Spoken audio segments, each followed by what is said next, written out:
this episode, we shift from identifying and monitoring risk into something every organization depends on, but many beginners underestimate at first, which is the ability to explain risk and control conditions clearly to other people.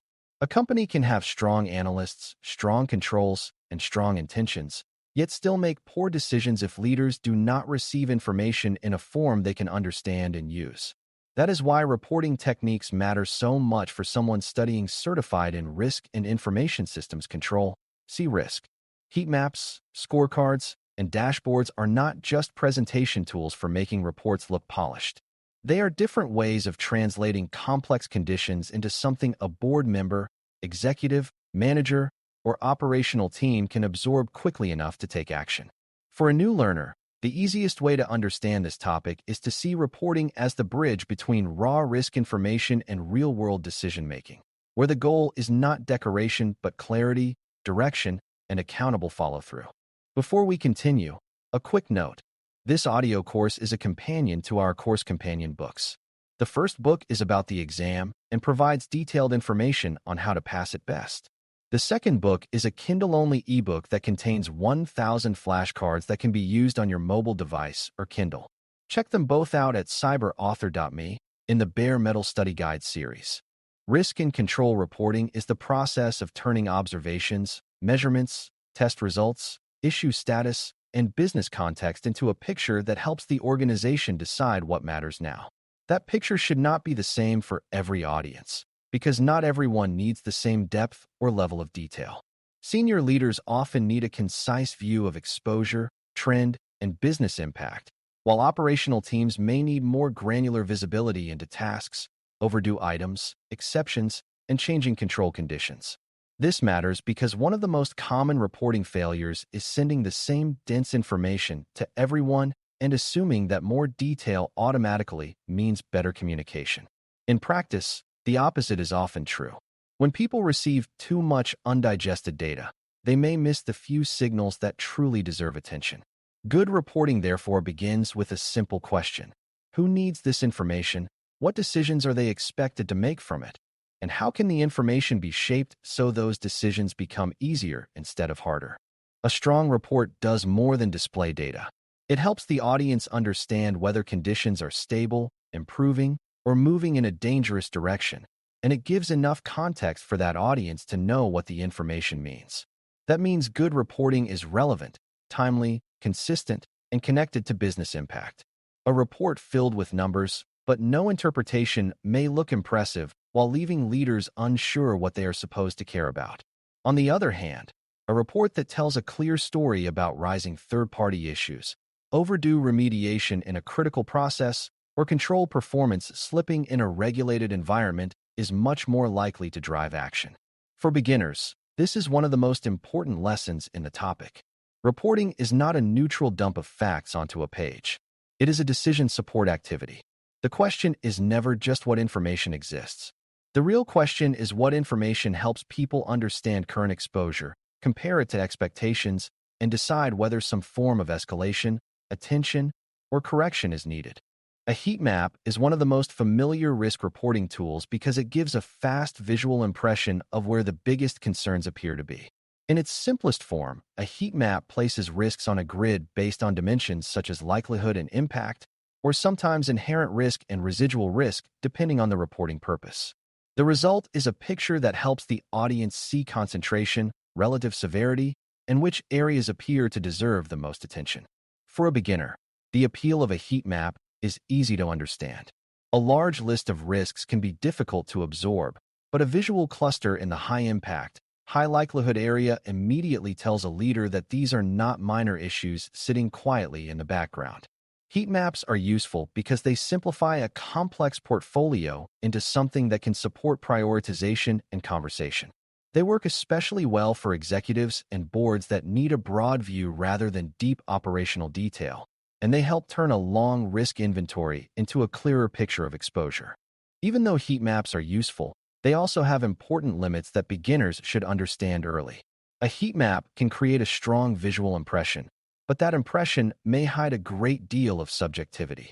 The scoring behind the placement may depend on human judgment, incomplete data, or rating criteria that are not as precise as the final picture appears to suggest. Two very different risks can also end up in the same area of the map, even though they have different causes, different time horizons, and different business consequences. Another weakness is that a heat map often shows relative position well, but it may show trend poorly unless the audience already knows how the risks have moved over time.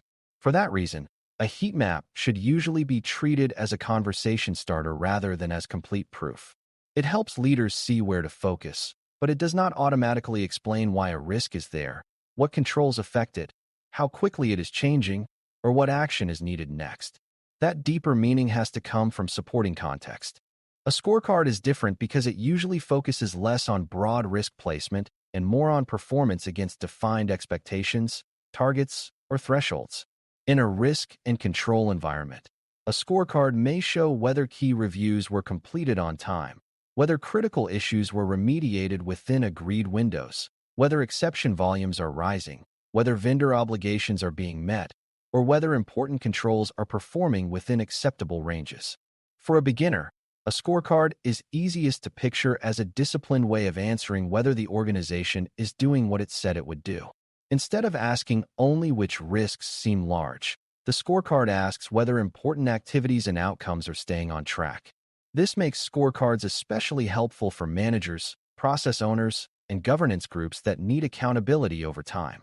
A heat map may tell leaders where risk is concentrated, but a scorecard helps show whether the organization's response is healthy, delayed, slipping, or improving. It creates a more performance-oriented view of the environment. One reason scorecards are so valuable is that they support comparison across periods and against expected standards. If issue closure time has worsened for 3 months, or if critical access reviews are repeatedly late in one business unit, a scorecard can reveal that pattern in a form that is easy to compare and discuss. Scorecards also help create accountability because they can be tied to named owners, agreed thresholds, and recurring governance review. At the same time, scorecards can become misleading if the chosen measures are weak. A team may appear healthy because it completes required tasks on time, but if the tasks are shallow or poorly designed, the scorecard may reward activity without capturing true control strength. That is why metric selection matters so much. For beginners, this is a key lesson. A scorecard is only as useful as the measures behind it. If the organization tracks what is easy instead of what is meaningful, it may create a report that looks disciplined while steering attention away from the actual risk conditions that deserve more serious concern. A dashboard is broader and often more dynamic than a scorecard. While a scorecard tends to summarize performance against established expectations, a dashboard is often designed to give more immediate operational visibility across multiple related measures. A dashboard may combine issue status, overdue tasks, incident counts, open exceptions, vendor performance, control failures, and trend indicators into one view that helps teams monitor the current environment and respond quickly when something begins to shift. For a beginner, a dashboard is like a control room display rather than a periodic report card. It helps operational and management teams keep watch over what is changing now, not just whether the last reporting cycle ended in a good or bad status.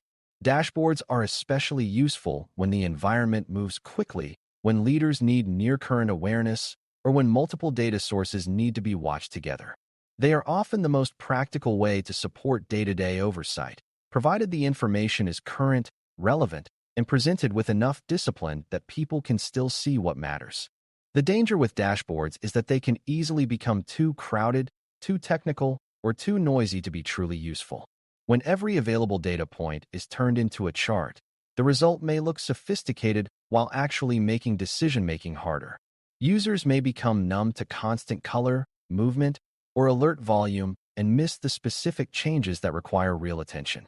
Another common problem is stale or inconsistent feeds. A dashboard can create a strong sense of real-time awareness, but if the underlying information is delayed, incomplete, or drawn from poorly aligned sources, the confidence it creates may be undeserved. For beginners, this is an important warning because dashboards often look powerful at first glance. Yet a dashboard is not strong simply because it is interactive or visually rich. It is strong when the chosen indicators are meaningful, the definitions are stable, the timing is understood, and the audience knows what thresholds or changes should trigger action. Without that discipline, the dashboard becomes a busy surface rather than a decision-making tool. A simple example makes the differences among these techniques easier to understand. Imagine an organization is concerned about a critical third-party provider that supports a customer-facing service. A heat map might show third-party service disruption and data exposure in a high-risk area, helping executives see that this vendor relationship belongs near the top of the organization's attention. A scorecard might then show whether contract reviews were completed, whether service issues were resolved within expected time frames, whether due diligence tasks are overdue, and whether exception volume is increasing. A dashboard could go even further by giving the operational team a current view of open issues, recent incidents, unresolved findings, service interruptions, and upcoming review deadlines. All three reporting methods are dealing with the same general concern, but they are doing different jobs. The heat map gives strategic positioning, the scorecard gives performance accountability, and the dashboard gives more active oversight. That distinction helps beginners see that reporting techniques are not rivals. They are complementary tools for different audiences and different levels of decision-making. Choosing the right reporting technique depends largely on purpose, audience, and time horizon. If a board needs to understand where the greatest concentrations of exposure sit across the enterprise, a heat map supported by concise narrative may be the best fit. If a governance committee needs to know whether key control activities are meeting expectations month after month, a scorecard may be more appropriate. If a management team needs to watch live conditions, overdue actions, and changes in control performance through the week, a dashboard may be the stronger choice. In practice, mature organizations often use all three because risk communication happens at different levels. For beginners, the most important point is that there is no single perfect artifact for every situation. Good reporting starts by asking what the audience needs to know, how quickly it needs to know it, and what kind of action or judgment is expected after the information is received. When that alignment is missing, the report may still be accurate but not truly useful. None of these reporting techniques can succeed for long unless the data underneath them is strong enough to deserve trust. A heat map built on weak ratings, a scorecard based on incomplete records, or a dashboard drawing from outdated feeds can mislead leaders just as effectively as a badly written report. This is why data collection, aggregation, analysis, and validation matters so much in reporting. Measures need consistent definitions, reporting periods need to be understood, and the organization needs confidence that different teams are counting things in comparable ways. For a beginner, this is where reporting stops being just a visual design topic and becomes a governance topic. If one business unit records exceptions differently from another, or if one dashboard includes closed items while another excludes them, the final picture may be distorted even if the charts themselves look clean and professional. Strong reporting depends on disciplined foundations. Without those foundations, the organization risks making important decisions based on what appears measurable instead of what is truly reliable. Another key lesson is that good reporting must include context and narrative, not just visuals. A heat map may show that a certain risk moved upward, but leaders still need to understand whether that change came from a control failure, a business expansion, a new dependency, or better visibility into an old problem. A scorecard may show that performance turned from acceptable to concerning, but someone still has to explain whether this is a one-time delay, a repeated pattern, or a sign of broader process strain. A dashboard may display increasing exceptions or unresolved actions, but without interpretation, the audience may not know whether to worry or simply watch. For beginners, this point matters because it reveals that reporting is not only about display. It is also about explanation. The strongest reports answer questions such as what changed, why it matters, and what action may now be appropriate. A report that cannot support those conversations may inform the eye without truly informing the decision, which is a much weaker outcome than the organization actually needs. Strong reporting also depends on cadence, ownership, and follow-up. Someone has to decide how often each report should be updated, who is responsible for preparing it, who reviews it, what thresholds require escalation, and how concerns raised in the report are tracked afterward. A beautiful scorecard or dashboard loses much of its value if nobody owns the next step when a threshold is crossed or when a metric worsens repeatedly. For a beginner, this is where reporting becomes part of governance rather than a communications exercise. A quarterly heat map presented to leadership should support risk discussion and decision-making. A monthly scorecard should support accountability for owners whose measures are outside expected ranges. A regularly reviewed dashboard should help managers intervene before issues age into more serious failures. Reporting is strongest when it fits into a broader management rhythm that includes review, challenge, action, and evidence that concerns were not merely observed but addressed. In that sense, the report is not the end product. It is the beginning of the next decision. As we close, the central idea to carry forward is that risk and control reporting techniques exist to make complex conditions understandable enough that the organization can act with clarity rather than confusion. Heat maps help show concentration and relative severity. Scorecards help measure performance and accountability, and dashboards help provide broader operational visibility into changing conditions. Each has strengths, each has limits, and each works best when matched carefully to the audience, the decision being supported, and the quality of the data underneath it. CRISC expects you to understand that reporting is not decoration, and it is not a side activity that happens after the real work is done. It is part of the real work because leaders cannot govern what they cannot understand. When reporting is relevant, validated, contextual, and tied to follow-up, it becomes one of the strongest ways an organization can turn scattered information into disciplined action. That is what makes these reporting techniques so important in modern risk and control management.